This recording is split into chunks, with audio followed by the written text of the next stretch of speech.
श्रीलक्ष्मी श्रीमहालक्ष्मी क्षीरसागरकन्यका उत्तिष्ठ हरिसम्प्रीते भक्तानां भाग्यदायिनी। श्रीलक्ष्मी श्रीमहालक्ष्मी क्षीरसागरकन्यका उत्तिष्ठ हरिसम्प्रीते भक्तानां भाग्यदायिनी। उत्तिष्ठोत्तिष्ठ श्रीलक्ष्मी विष्णुवक्षस्थलालये उत्तिष्ठ करुणापूर्णे लोकानां शुभदायिनी।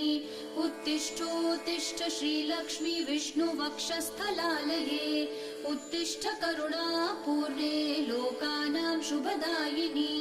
श्रीपद्ममध्यवसिते वरपद्मनेत्रे श्रीपद्महस्तचिरपूजितपद्मपादे श्रीपद्मजातजननी शुभपद्मवक्त्रे श्रीलक्ष्मी भक्तवरदे तव सुप्रभातम्।